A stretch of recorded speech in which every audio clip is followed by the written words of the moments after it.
Buenos días a todas y a todos.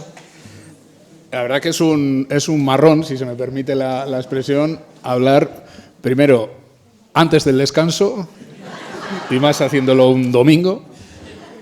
Segundo, para trasladar un breve saludo, o esa era la intención que tenía, hasta que se me ha interpelado desde la mesa a contestar algunas cuestiones que si me extiendo pues da seguramente para hacer una ponencia, pero no lo voy a hacer, voy a ser moderado en el tiempo, como no puede ser de otra manera, ¿no?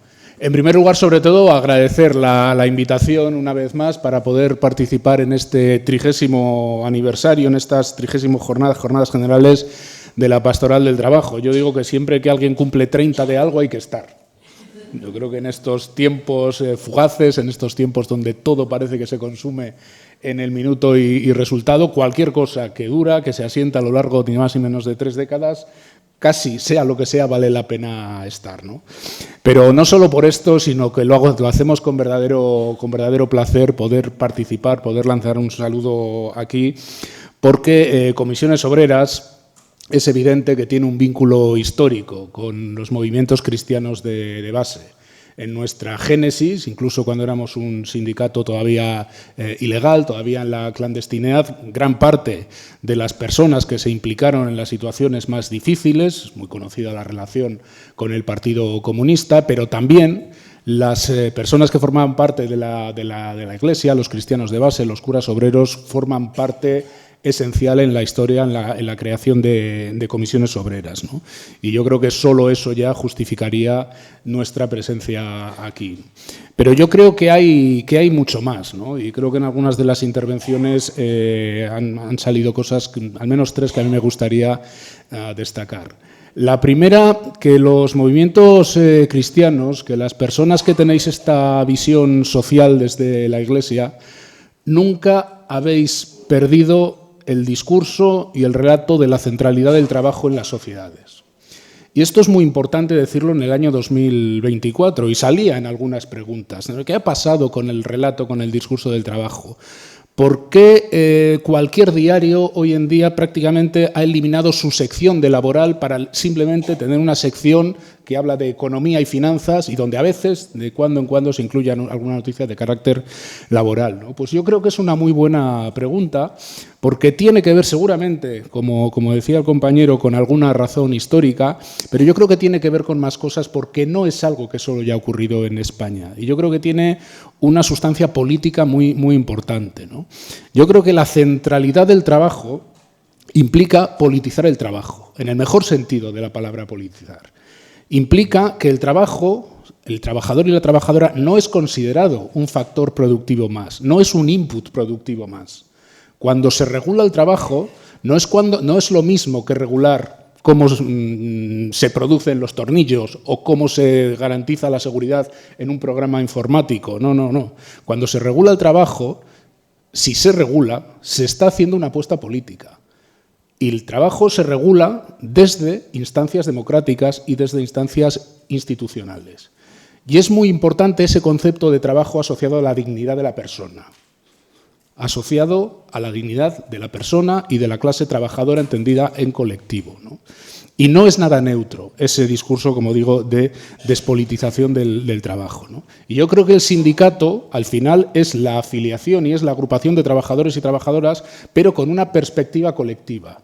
El sindicato, al menos tal como lo entendemos en Comisiones Obreras, no es solo el pago de una cuota para garantizarse en términos ventajosos un determinado servicio de asesoría, de atención, sino que fundamentalmente es una palanca, una herramienta de la clase trabajadora para vertebrarse, para organizarse. Y esto requiere esa conceptualización del trabajo decente y del trabajo digno como una construcción social. Y no ha habido muchas entidades, aparte de los sindicatos, que a lo largo de la historia, donde se teorizó el fin del trabajo, donde se teorizó la mercantilización del trabajo, yo me atrevería a decir que la mercantilización de la vida entera, no ha habido muchas instancias en las que nunca se haya abandonado el concepto de la centralidad del trabajo. Y la Iglesia de base, desde luego, ha sido una de ellas, ¿no? Ligado a la segunda cuestión que quería decir, a mí me parece que hacéis algo muy relevante, y siempre lo digo cada vez que me invitáis, ¿no? las cosas que hacéis las hacéis con un concepto de comunidad y de colectivo.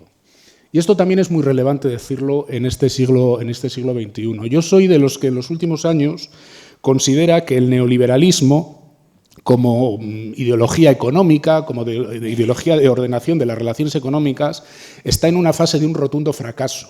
Otra cosa es que se vea con más claridad o con menos claridad. Está en una fase de rotundo fracaso y por eso se está moviendo el mundo y por eso se están también recomponiendo las relaciones geopolíticas en el mundo. Pero el neoliberalismo ha sido una potentísima palanca de ordenar y de organizar las mentes en las sociedades. El neoliberalismo seguramente ha perdido en lo económico, pero no ha perdido en lo antropológico.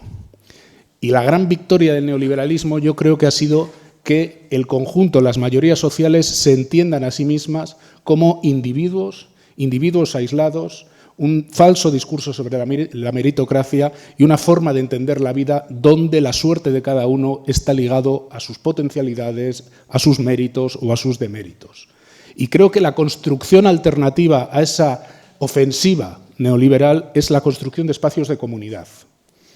En el sindicato, en la iglesia, en el barrio, en la asociación de vecinos, en el partido político, el que así lo considere. Yo creo que el gran reto que tenemos, o uno de los grandes retos que tenemos las sociedades es dotarnos de vertebración y dotarnos de organización comunitaria. Y esto requiere también una forma de entender el prójimo. Yo creo que la Iglesia, ese concepto de prójimo, ese concepto de vínculo al de al lado o a la de al lado, a mí me parece muy importante en las sociedades incluso posmodernas.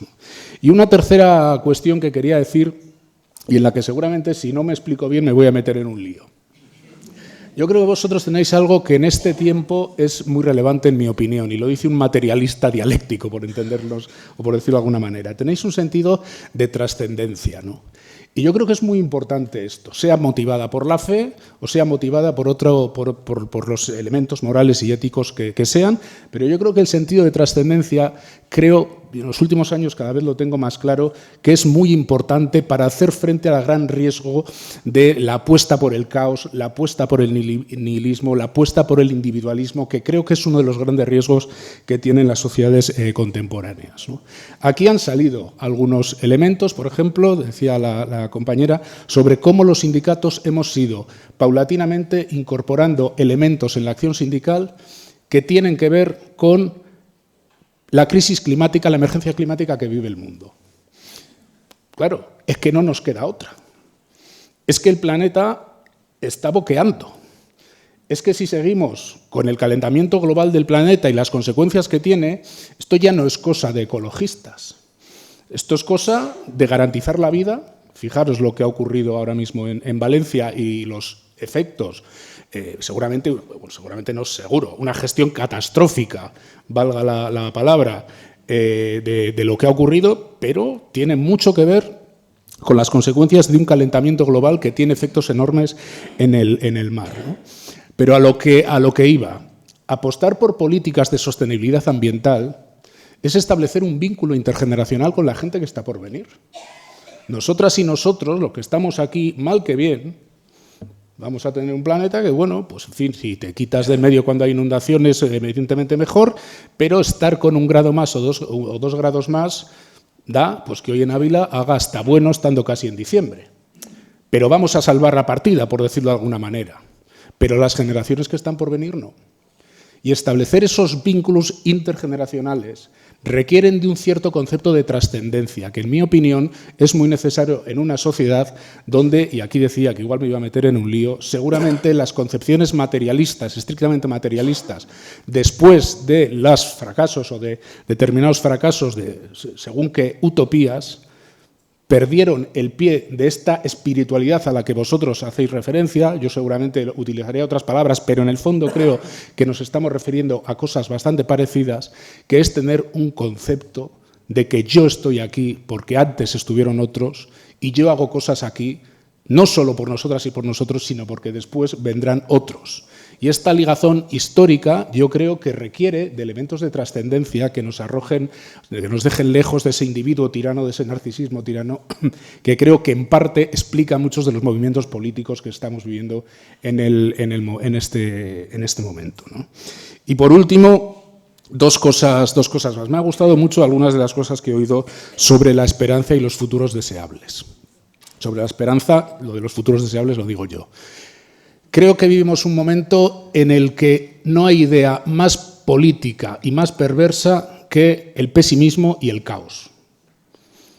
Son profundamente políticas esas ideas, porque quieren situar una sociedad insalvable, una sociedad que nos apele a que estamos todos en un bote salvavidas donde se trata de no quedar en el mar antes que el que tengo al lado y, por tanto, de arrojar al mar al que tengo al lado para intentarme yo quedar con el bote salvavidas.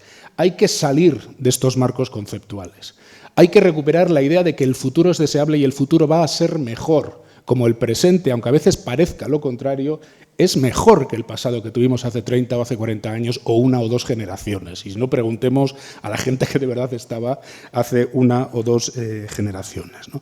Y luego, por último, algo que me parece también muy relevante en estos tiempos y donde yo invito a que la Iglesia, a que las asociaciones, las entidades vinculadas a la Iglesia hagáis no solo mucha pedagogía, sino mucha...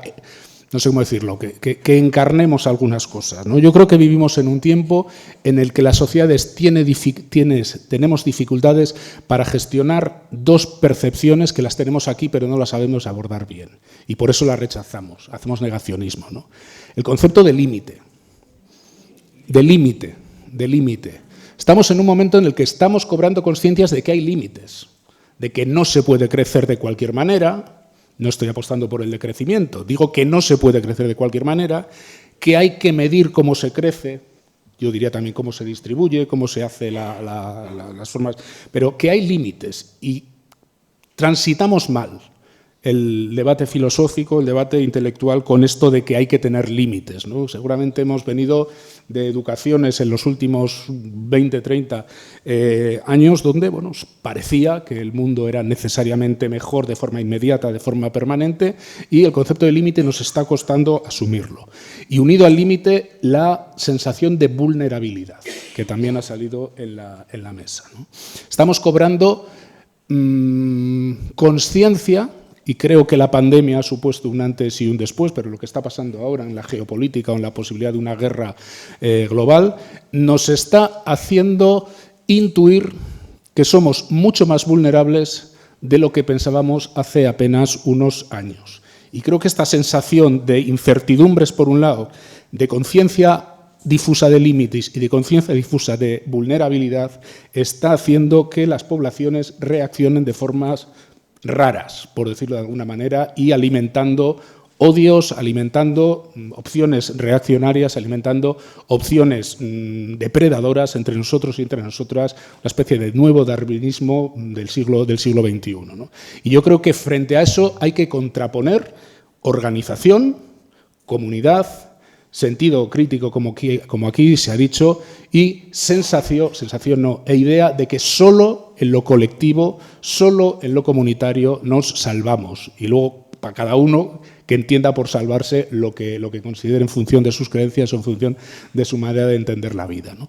Y desde estas aproximaciones yo creo que el sindicalismo de clase en este caso, y la Iglesia de base, la Iglesia de la pastoral obrera, la Iglesia que siempre habéis estado muy vinculados a los movimientos católicos y cristianos de base, tenemos muchos espacios en común. Y nada más, me gustaría poder decir alguna cosa más de las muchas que han salido, pero no es el momento, y simplemente pues trasladaros una vez más el agradecimiento, desearos que continuéis con la reflexión, que hagáis los buenos trabajos que quedan en este domingo, y muchas gracias. Muchas gracias.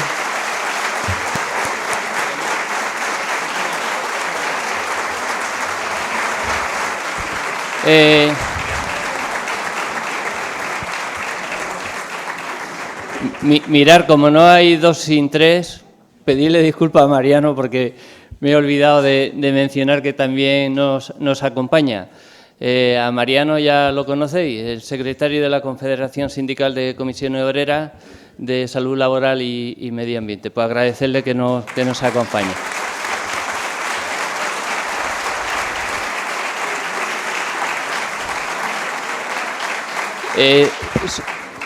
Son las 11:15, hacer el favor. En media horita aquí, pero que no tengamos que buscar a nadie.